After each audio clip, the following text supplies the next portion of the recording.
Alright, so we can put this one down in the history books because Ahsoka Season 1 is done, it is finished, and what a finale to end on. I've made no secret that I really did enjoy this series, and I found the season finale to be pretty damn satisfying overall. Did it answer every question that we had? No.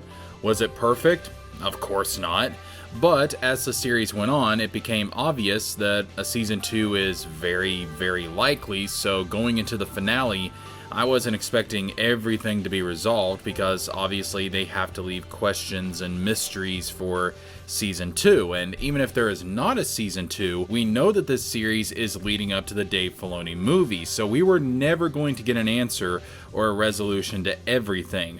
Given that, some of the criticism that I have seen of this finale, even from people that I know have enjoyed the series as much as I have, it makes me realize just how many people don't really understand story crafting. In a series like this, in a universe this expansive, and knowing that this is leading up to something bigger like the Filoni movie, you really have two narratives going on in this season. You have the season's narrative, and then you have the narrative of the story at large.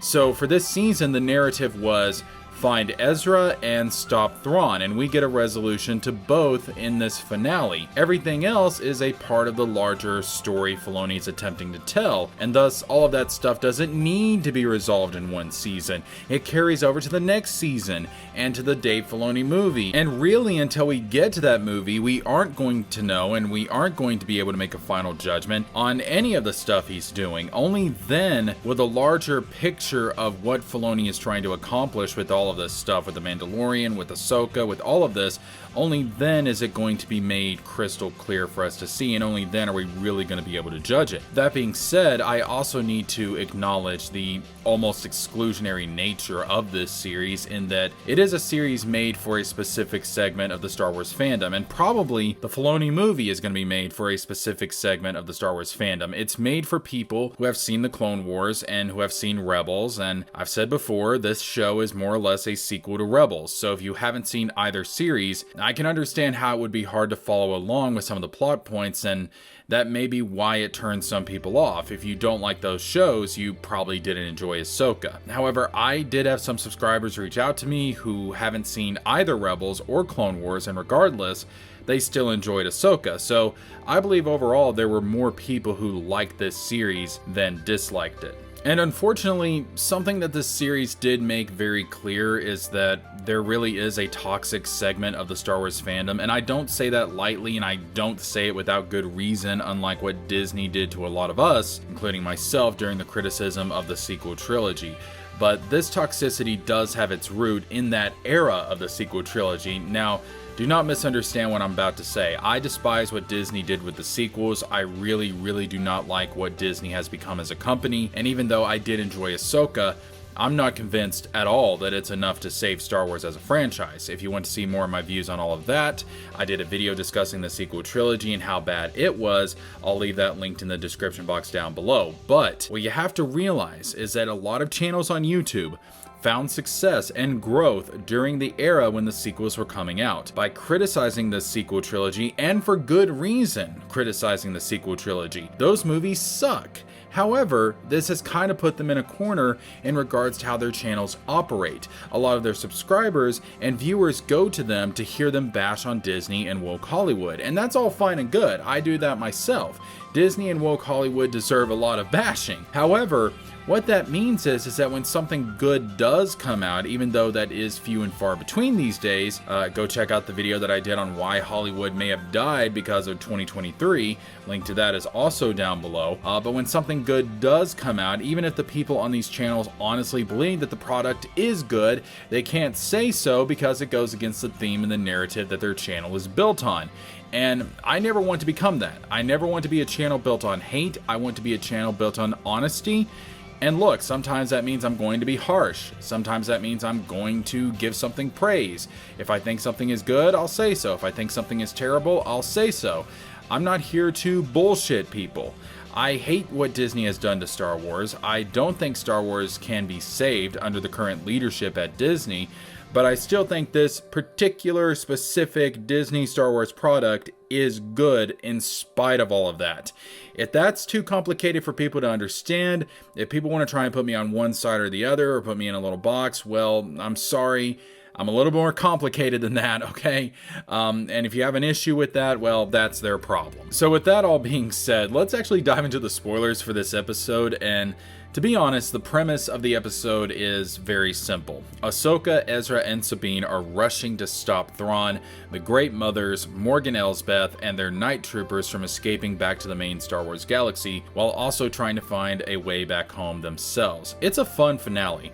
We have the night troopers fighting our heroes, and as you would expect, they get taken down pretty easily because a stormtrooper is still a stormtrooper no matter which galaxy we're in. But one of the big theories out there did come true when the Great Mothers use their necromancy to revive the troopers as, well, pretty much they're zombies, alright? Walking corpses. And this makes them much harder to deal with. So our heroes flee to the top of Thrawn's fortress, trying to throw obstacles in the way of the zombie troopers to keep them from following. Morgan is finally given the power of the Great Mothers. And, you know, it's kind of funny. This is her greatest day of her life and also the worst day of her life, as you'll see. She gets a promotion here. She becomes one of the Great Mothers. She is also given the sword of Talzin, the green blade that Mother Talzin herself used to fight Mace Windu in the Clone Wars, which is a great callback. And we see her use this blade in a final showdown with Ahsoka Tano. Great fight between these two. Ahsoka has been chasing after Morgan for a while, and this fight has been a long time coming. I love this. One of my biggest letdowns of the previous episode was the lack of Night Sister magic because it was being hyped up in the episode before that, but we get plenty of that magic here, and I was eating it up. So as Ahsoka fights Morgan, Sabine and Ezra continue towards Thrawn, but he is about to take off in his Star Destroyer. However, working together, Sabine is able to at least force push Ezra over onto the Star Destroyer, allowing him to infiltrate Thrawn's troopers. Sabine, however, stays behind to aid Ahsoka, which I love because it kind of brings Sabine's whole story arc this season, her development, full circle, because obviously earlier in the show, she abandoned Ahsoka. Now she returns to help Ahsoka. She stays with Ahsoka. And I thought that was really nice. I was like, okay, so yeah, like Sabine's whole character arc, it's kind of coming full circle. Like, all right, cool, I like that. So I was like, okay, good stuff, Dave Filoni, good stuff. And Ahsoka finally kills Morgan Elsbeth. She's gone. And it was a satisfying end to the conflict between those two. This felt like the right time for her story to come to a close. But I kind of feel a bit sorry for her, not really, but kind of, because she gets like this huge promotion, and then the same day, she also dies. So, kind of sucks to be Morgan Elsbeth in this episode, but I did enjoy the fight regardless. So after the fight, Hu Yang shows up to rescue Sabine and Ahsoka, and they attempt to follow Thrawn as his Star Destroyer links up with the Eye of Sion. But it's too late, and Thrawn escapes, leaving Ahsoka, Sabine, and Hu Yang behind, with seemingly no way to get back home. And yeah, that's it for this conflict. Thrawn won. People keep asking, why does everyone hype up Thrawn? This is why. He won. He's the victor here. He beat the heroes this season. And the way that he won was genius. He manipulated everyone, both his allies and his enemies, to where he escaped and they can't follow. And what I love is the way that he manipulated Ahsoka specifically. When he learned that Anakin Skywalker was Ahsoka's master, because Thrawn himself was familiar with Anakin, with Vader, he knew that Ahsoka was likely to act and behave the way that Anakin would. And so as a result of that, he knew every move that she would make, and thus was always one step ahead of her. That's genius. That's good stuff right there. That's the type of guy that Thrawn is. He will use your own strengths against you and turn them into weaknesses. That's why he's so scary. He's not uber powerful with the Force. I don't think it's ever been hinted that Thrawn even has the Force in canon. But he is such a manipulative bastard that he doesn't need to be strong in the Force. His whole thing is mind games, and he wins so many battles on that alone. So Thrawn congratulates Ahsoka on being a worthy opponent, but he played the situation masterfully and got away. The only wrench in his plan is that Ezra stowed away on his ship, and that's probably going to be the key to saving Ahsoka and Sabine. And indeed, Ezra is back in the main galaxy. He reunites with Hera, and it was a really good scene. Again, this is where seeing Rebels really helps to contextualize the emotions that you should be feeling while watching this show. The Rebels crew, they were like a family. Zeb was the big brother to Ezra, Sabine the big sister, possibly love interest. Hey, it's Star Wars, it's not the first time that's happened. And look, if she isn't kin, you can go all in, alright? That's my policy. Chopper was the pet. Ahsoka is kind of like the aunt, I guess. Kanan was the dad, and Hera was the mom. I guess I would make Darth Maul kind of the evil uncle or something. I don't know. But yeah, this scene, it kind of has the feeling of a mother and son reuniting. It's nice, and I'm glad to see that Ezra made it back. Of course, it is bittersweet because now Ahsoka and Sabine are stuck, but Ezra gives us hope that they can be rescued because he knows where the other galaxy is. He may have a way to get back there, possibly involving the Wells, because in Rebels, Ezra was the one who reached out to the Wells. He has a specialty in communicating with animals using the Force, something which both Anakin and Obi-Wan are also very versed in. And if Ahsoka and Sabine are to be rescued, I think it will be because of Ezra. Of course, there is always the possibility they're not going to be rescued, and this is why they don't show up in the sequel trilogy. So Thrawn and the Great Mothers are headed to Dathomir, while Baylan and Shin are left behind in the other galaxy on Peridia. Shin seems to have become the leader of the bandits, again seeking that power that she longs for, a place of leadership. Even if it's not in Thrawn's regime, she's going to lead the bandits. But let's be honest here, Baylan for now is a much more interesting character, at least between those two, and as far as what the finale does for him. He didn't die. I was shocked due to the loss of Ray Stevenson, rest in peace. I thought that they would write his character out of the show, but no, they do something much more interesting with him, and this really gives a lot of credit to one particular fan theory, because we see Baylan standing on a Mount Rushmore-like monument of the gods of Mortis, the father, the son, and the daughter. Although, interestingly, the daughter is missing her head. Is that meant to be an indication of how she, quote-unquote, died in the Clone Wars? But maybe the father and son have survived somehow? I don't know. When you're dealing with gods, does death really work the same?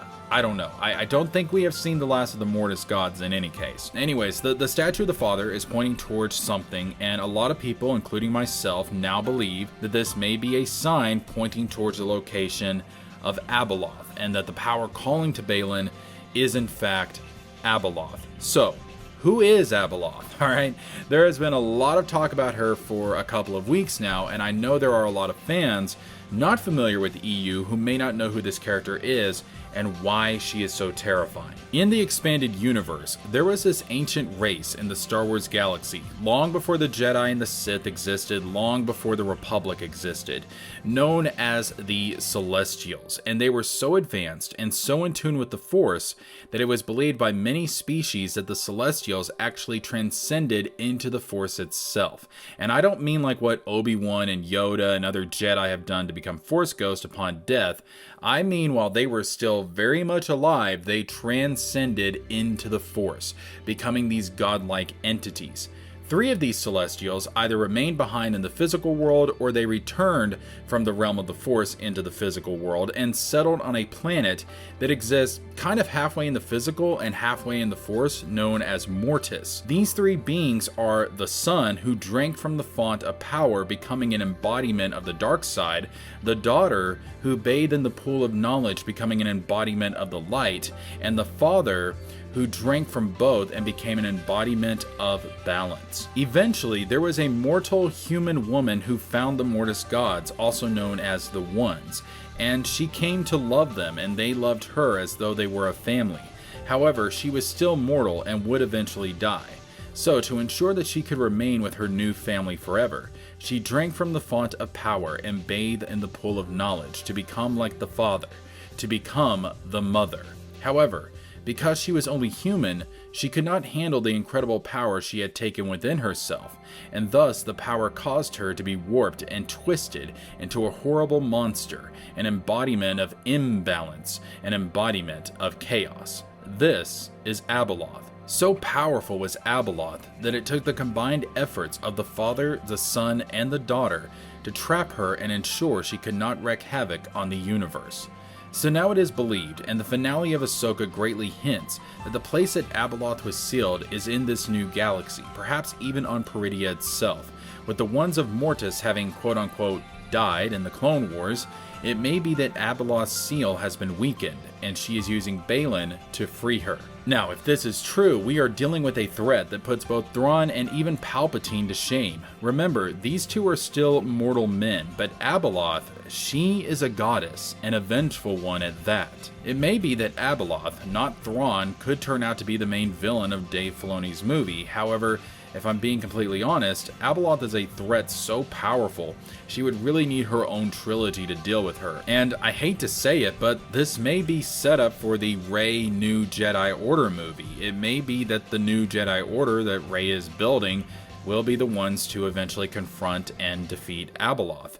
Honestly, I would have preferred that Abeloth be the main villain of the sequel trilogy instead of Palpatine, since she is a being of imbalance in the Force. Perhaps it would have required the heroes to have achieved true balance in order to defeat her, and by achieving true balance, they would honor Anakin's legacy as the Chosen One, which is what I think the theme of the sequels should have been anyway. I don't know, it could have been like poetry, it rhymes, and it would have been a satisfying end to the Skywalker saga. Anyways, Abeloth may be something that is being set up for the future, however, that's a little bit over the horizon, so for now, let's go ahead and wrap up this review. So Ahsoka and Sabine are left with the Noti, and Ahsoka tells Sabine that they can't keep holding on to regret, they can't keep, questioning the decisions that got them to this point, they have to move forward and find their own path. This shows that Ahsoka has learned the lesson that Anakin was trying to teach her in earlier episodes, which is you can either die in your regrets, or you can live in the now and for the future, and that is what Ahsoka is choosing to do here, and it's also what she's trying to teach Sabine as well. And watching from afar is Anakin as a Force ghost looking upon his apprentice with pride as the season comes to a close. So as someone who really loved the Clone Wars and Rebels, this was a series that was practically made for me, and of course, like anything else, it's not perfect, but it is the best Star Wars content we've gotten in a very long time, and I would even say it's the best Star Wars Disney Plus show hands down. And I've said this before, but I'll say it again, and I'll end the review with this. Dave Filoni should have been in charge of the franchise as soon as Lucas stepped down. Disney should have had him running the show from day one, because I have no doubt that we would have gotten a much, much better sequel trilogy under Filoni, and the division in the fan base would not exist, or at the very least, it would be very minimal and irrelevant because, well, you can't make everyone happy. And it goes without saying that I can't wait for the announcement of a season 2 and for the Dave Filoni movie. It's actually nice being able to genuinely look forward to new Star Wars content again. Now, will this be enough to save the franchise? As long as it's under Disney, and as long as Kathleen Kennedy is still running the show, I seriously doubt it. But I'm going to enjoy this particular segment of Star Wars content for all that I can. Anyways, tell me your thoughts on Ahsoka Season 1 finale and the season as a whole in the comments down below. Of course, the full unedited live reactions to every episode of Ahsoka are available on the Patreon right now. That's only $3 a month, and you get early access and exclusive access to other types of content as well. Check out my other channels, all of this is linked down below. I have some announcements coming up, and I'll see you guys for more in the future. So, with that being said, be sure to like, subscribe, and all that good stuff. And until the next one, this is JeskerJames with a Z, signing off.